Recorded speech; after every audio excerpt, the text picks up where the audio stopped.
Hoje a gente vai falar sobre a glicólise, que é basicamente a via de reação mais comum aí de todos os tecidos. É a via inicial da glicose. Quando a glicose entra no nosso corpo, quando a glicose é absorvida, eu já fiz um vídeo sobre a absorção da glicose, ela vai entrar aí na glicólise, que é a via que vai basicamente, resumindo aqui para vocês, transformar a glicose em 2 piruvatos, vai quebrar essa glicose, tá?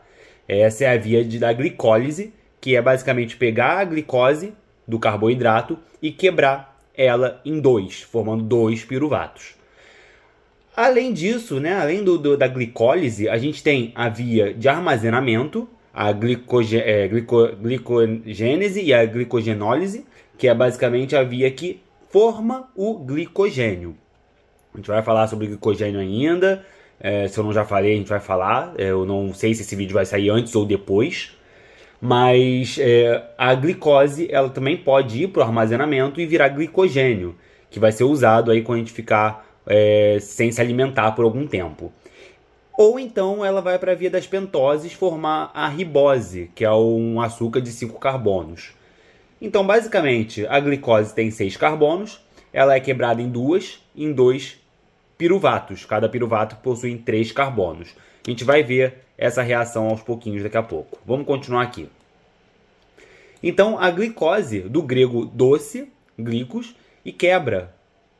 É a quebra do doce, a quebra do açúcar. Em 2, formando 2 piruvatos. E isso vai acontecer no citosol e não precisa de oxigênio. Isso aqui é uma informação super valiosa, super importante, que ela acontece no citosol da célula. Ela não acontece na mitocôndria. Depois lá o piruvato vai entrar depois na mitocôndria, mas a glicólise ela não vai acontecer na mitocôndria, ela acontece no citosol e ela não precisa de oxigênio, ok? Continuando, então, um resuminho básico de o que acontece na glicólise, um resuminho da glicólise por inteira, tá? Vamos entender aqui como é que é, para depois a gente ver a reação por reação com mais detalhes. Mas vamos entender esse resumo que basicamente já vai dar um norte para muitas pessoas que estão em dúvida aí sobre o que é a glicólise, né? Basicamente é a glicose que vai ser transformada em 2 piruvatos. Lembra que eu falei? 2 piruvatos, ela vai ser quebrada em 2. Como é que isso acontece?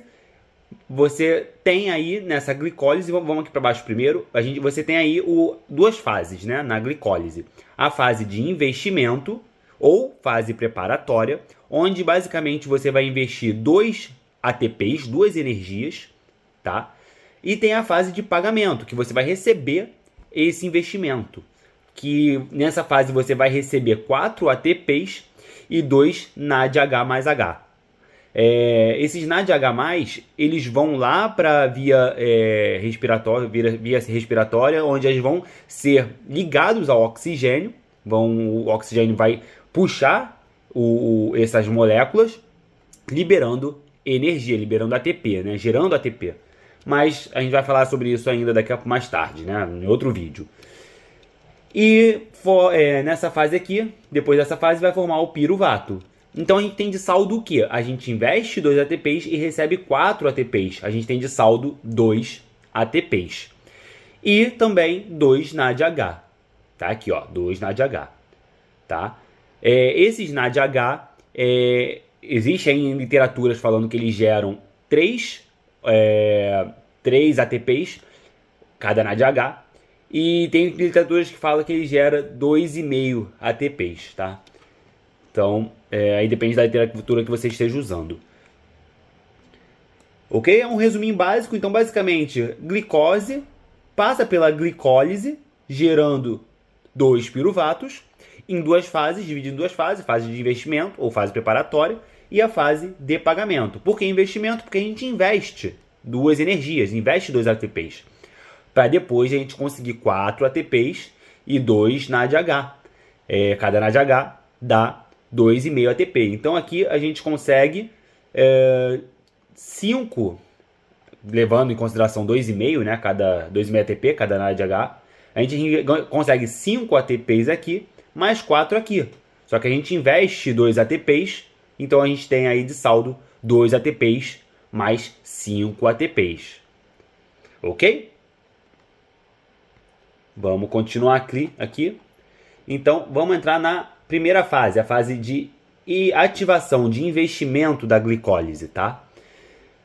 Basicamente, a gente tem a glicose, aqui eu representei ela com 5 carboninhos, e ela vai passar por algumas reações provocadas por enzimas, e vai ter um produto depois dessas reações, né? Até chegar no piruvato, nos 2 piruvatos. Nessa fase de investimento que ela já entra recebendo ATP, tá? Já passa aqui pelo primeiro processo aqui de receber ATP. E ela vai passar pela reação de exoquinase. É uma quinase, olha que eu botei aqui, ó, quinase, e ela vai fosforilar. Quando a gente tem uma reação chamada quinase, ela fosforila, ou seja, ela coloca ou retira um fosfato, tá? E é interessante essa primeira reação aqui, porque transformar a glicose em glicose 6-fosfato faz o quê? Impede que a glicose não saia da célula, não volte para o glúteo onde ela entrou e consiga voltar para a corrente sanguínea. Então, a exoquinase aqui vai fosforilar essa glicose, tornando ela glicose 6-fosfato, colocando um fosfatozinho aqui, tá? E impedindo que ela saia da célula. E essa reação é interessante que ela precisa de magnésio. E olha que interessante, diabéticos que têm hipomagnesemia, ou seja, a falta de magnésio, ela não consegue fosforilar a glicose. A glicose não consegue passar por essa reação. Ou seja, essa glicose aqui, que entrou na célula, ela vai conseguir sair, voltar para a corrente sanguínea, o que vai piorar o quadro de diabetes, tá? A glicose 6-fosfato vai passar por outra reação, a fosfoglicoisomerase, também precisa do magnésio, que vai transformar essa glicose na frutose 6-fosfato, tá?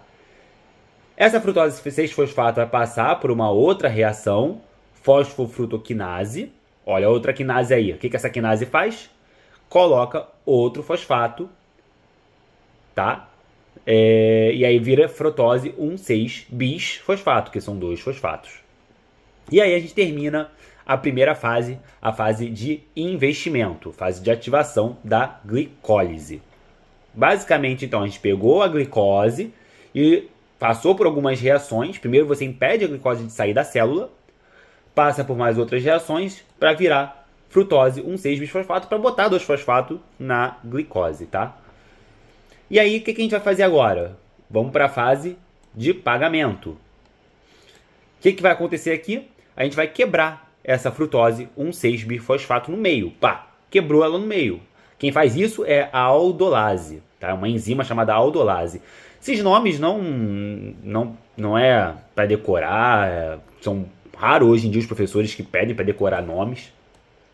Mas o que a gente vai ter aí? Vai ter a quebra dessa frutose 1,6-bifosfato, gerando dihidroxicetona, fosfato, e gliceraldeído 3-fosfato. Essa dihidroxicetona, fosfato, ela não vai ser absorvida pelo organismo. Então, a gente vai precisar fazer uma mutação nela. O que a gente vai fazer? Vai isomerizar ela, trazendo esse fosfato aqui para baixo. E ela vai virar também um gliceraldeído 3-fosfato. Aí agora a gente está trabalhando com 2 moléculas aqui. 2 gliceraldeído 3-fosfato, tá? 2 vezes. Lembra que a gente já quebrou ela? Ainda não é o piruvato, mas já quebramos a molécula de glicose. E olha que interessante agora o que vai acontecer. Ó.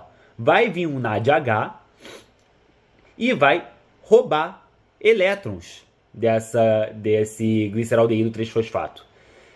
Olha aqui, ó, gliceraldeído 3-fosfato desidrogenase. Vai desidrogenar, vai tirar hidrogênio, vai tirar elétrons desse gliceraldeído 3-fosfato. E aí vai virar um 3-bisfosfoglicerato, porque ela, além de tirar, vai acrescentar um fosfatinho aqui. Então a gente tem, lembra que são 2, tá? 2 NADH, porque são 2 moléculas de gliceraldeído 3-fosfato. Lembra que eu falei que cada NADH produz 2,5 ATP ou 3 ATP, dependendo da literatura? Beleza. 1,3-gliceraldeído 3-fosfato vai passar por outra reação, quinase, que vai fazer o quê? Remover o fosfato. Tá, tirou o fosfato. Virou 3-fosfoglicerato. Vai passar por outra reação, vai trocar esse fosfato aqui de lugar, vai jogar para o meio, vai virar 2-fosfoglicerato. Vai passar por outra reação, vai tirar água, vai virar o fosfoenol piruvato. Lembrando que nomes, tá? E aí sim, esse fosfoenol piruvato vai passar por outra reação, mais um ATP, eu comentei aqui, né, que vai sair um ATP nessa reação aqui, além do fosfato, vai sair um ATP, vai gerar um ATP aqui, uma energia, e aqui vai gerar o segundo ATP. Lembra que não são 2, são 4, multiplicado por 4.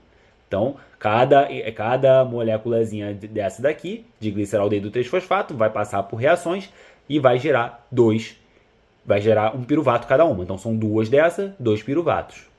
E aí vai sair mais uma energia aqui, tá? Então, basicamente, é isso da formação do piruvato, tá? Passando por reações. É um pouquinho complexo, sim, mas se não entendeu, volta o vídeo aí, que esse vídeo vai ser curto, né? Então volta ele aí para ver algumas vezes. Principalmente essa parte aí das reações, se não entendeu. E aí, qual o sentido disso, né? É importante a gente se perguntar qual o sentido do nosso corpo fazer a glicólise, né? Basicamente, quando a célula precisa de energia, ela logo vai precisar da glicólise, de gerar, fazer a glicólise. Por quê? O que acontece depois? A gente se pergunta, né? A glicose vira piruvato, né? A gente acabou de ver isso, e aí esse piruvato tem alguns caminhos. O que a gente vai falar logo em seguida vai ser o acetil-CoA, embora eu vá fazer um vídeo de lactato antes, mas o acetil-CoA vai lá para o ciclo de Krebs, ou ciclo do ácido cítrico, também é chamado assim, ciclo do ácido cítrico, e vai virar mais energia ainda. Aqui a gente viu que a gente tem, aqui na glicólise, a geração de 2 ATPs só de saldo, né? Lá no ciclo de Krebs, a gente vai gerar lá para 30 e poucos ATPs, tá? Mas a gente vai ver com calma depois isso. Ou então ele vem para o lactato, onde vai virar ácido láctico, vai ser fermentado. Ou então, quando a gente não está falando mais de ser humano, né? Não está falando mais de animal, vira etanol. Ele é fermentação etílica, né? Fermentação alcoólica, vai virar etanol mais CO2. Muito conhecido aí na produção de cerveja, tá? Então é isso. Se vocês gostaram, dá o like, se inscreve aí embaixo no canal e até a próxima.